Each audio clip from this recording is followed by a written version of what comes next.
Tapi Nabi Muhammad Sallallahu Alaihi Wasallam menteladankan kepada bapak-bapak nih, para suami, kalau minta lauk dikasih hanya cuka, bahkan hanya cuka, Nabi Muhammad Sallallahu Alaihi Wasallam tersenyum.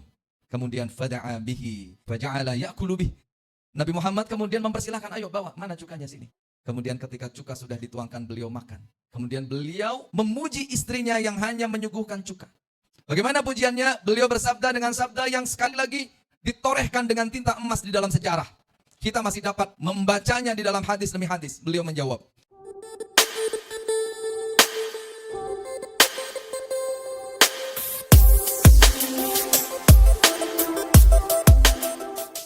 Bismillah, alhamdulillah, salatu wassalamu ala rasulillah.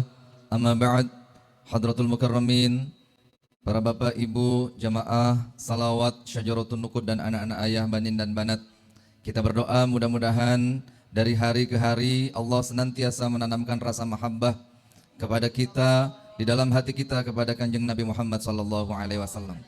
Kita juga berdoa mudah-mudahan jangan sampai terlintas sedikit saja rasa bosan di dalam hati kita untuk membaca sejarah baginda Nabi Muhammad sallallahu alaihi wasallam. Masih sangat segar dalam ingatan ayah. Dulu guru ayah Habib Segaf dalam satu kesempatan pernah menyampaikan bahwa satu-satunya sejarah manusia yang lengkap, sejarah manusia yang paling lengkap adalah sejarah Nabi Muhammad sallallahu alaihi wasallam. Bahkan beliau menyampaikan, kalaulah seseorang membaca sejarah Nabi Muhammad sallallahu alaihi wasallam sampai hari kiamat, itu sejarah tidak mungkin akan pernah habis dibaca. Bagaimana tidak, Nabi Muhammad sallallahu alaihi wasallam sudah dibicarakan, sudah tercatat dalam sejarah, bahkan ketika Nur Muhammad baru diciptakan oleh Allah Subhanahu wa taala. Sejarahnya sudah terukir dengan tinta emas bahkan ketika beliau belum dilahirkan. Sejarahnya begitu gamblang dapat kita baca begitu beliau dilahirkan. Sejarahnya sangat lengkap ketika beliau kanak-kanak. Sejarahnya sangat indah ketika beliau menginjak usia dewasa. Sejarahnya menjadi teladan ketika beliau diangkat sebagai Rasul.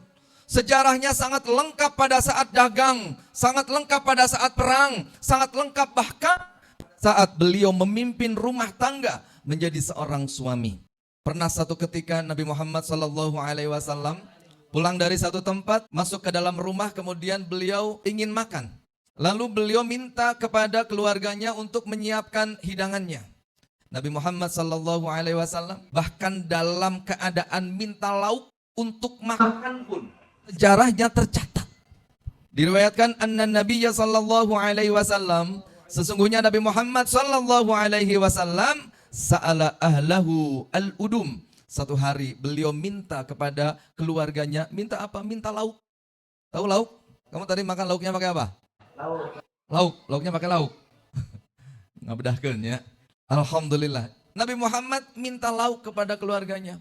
Faqalu, kemudian keluarganya menjawab, ma'indana illa khallun ya Rasulullah, mohon maaf, kami enggak punya sesuatu untuk dimakan kecuali khallun. Khallun itu cuka. Ibu-ibu pernah makan cuka? Biasanya di mana makan cuka? Hah? Di warung bakso ya. Enak enggak kalau kira-kira cuka kita siramin ke atas nasi itu? Enak enggak? Enggak enak. Tapi Nabi Muhammad sallallahu alaihi wasallam menteladankan kepada bapak-bapak nih, para suami, kalau minta lauk dikasih hanya cuka, bahkan hanya cuka, Nabi Muhammad sallallahu alaihi wasallam tersenyum. Kemudian fada'a bihi, faja'ala ya'kulu bih. Nabi Muhammad kemudian mempersilahkan, ayo bawa, mana cukanya sini. Kemudian ketika cuka sudah dituangkan, beliau makan. Kemudian beliau memuji istrinya yang hanya menyuguhkan cuka. Bagaimana pujiannya? Beliau bersabda dengan sabda yang sekali lagi ditorehkan dengan tinta emas di dalam sejarah. Kita masih dapat membacanya di dalam hadis demi hadis. Beliau menjawab, ni'mal udum al-khallu, ni'mal udum al-khallu. Diulang 2 kali. Senikmat-nikmatnya lauk adalah cuka. Paling nikmatnya lauk adalah cuka. Padahal Nabi Muhammad sallallahu alaihi wasallam kita tahu, hobinya bukan cuka. Makanan kesukaan Rasulullah, makanan favoritnya itu apa? Paha kambing, bukan cuka. Tapi hari itu diberikan cuka, kemudian baginda Nabi Muhammad sallallahu alaihi wasallam sangat tidak ingin istrinya terluka hatinya. Beliau tersenyum sembari mengatakan, ini adalah lauk terbaik. Cuka inilah lauk yang terbaik. Sallu ala Nabi Muhammad. Makanya satu ketika Aisyah istri beliau ditanya oleh Rasulullah Sallallahu Alaihi Wasallam, mana jatah makan saya? Ini di hari yang berbeda. Nabi Muhammad menanyakan jatah makannya mana. Oh ternyata makanannya sudah disedekahkan. Apa kata Aisyah?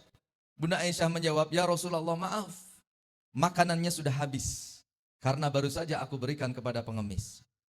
Nabi Muhammad Sallallahu Alaihi Wasallam menjawab, ya Aisyah engkau salah.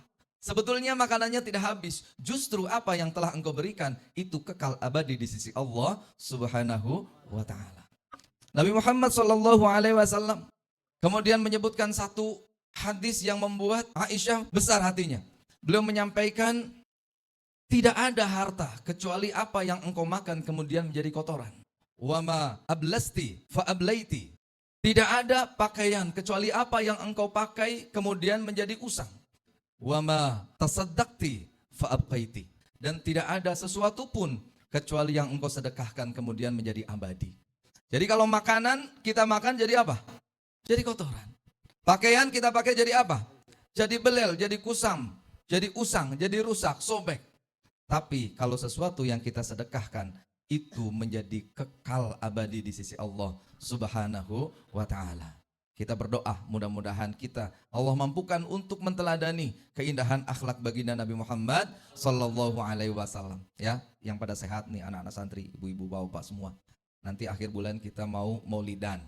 Ya, belum masuk bulan Maulid tapi kita udah mulai duluan menyambut bulan Maulid Nabi Muhammad sallallahu alaihi wasallam. Makanya mulai hari ini Apanji tekengeng tuh nginjak-nginjak tempat rumput itu nggak boleh ya. Anak-anak santri besok udah nggak ada main bola lagi. Udah nggak ada lomba, udah ditutup tadi lomba panjat pinang tuh. Udah nggak ada lagi, nggak boleh ya. Besok belajar. Tanggal 26 mau ada tamu lagi, yaitu Kak Nabila, juri Hafid Indonesia RCTI. Nanti tanggal 31 ada Ustadz Maulana, yaitu dai di acara apa? Islam itu Indah Trans TV ya. Kita berdoa mudah-mudahan acaranya lancar. Biar bagus ini kamu besok rapi-rapi ya. Bapak-bapak yang ada waktu yuk kita sama-sama nih rapihin pondok kita, harus ada sentuhan-sentuhan keindahannya lagi. Rumputnya udah gak kelihatan tuh diinjak-injak anak-anak lomba ya. Kan udah mulai ada gerimis, mulai ada hujan. Nggak boleh injak lagi rumput ya. Kalau ada yang injak tolong ditegur. Nggak boleh ya, sudah dikasih tuh pijakan-pijakan itu. Kamu lewat situ, nggak boleh lagi lewat tanah. Kasihan, dia mau hidup, ya, dia mau bernafas, nggak boleh diinjak-injak. Fahim tuh? Mudah-mudahan ada manfaatnya. Walafu minkum. Assalamualaikum warahmatullahi wabarakatuh.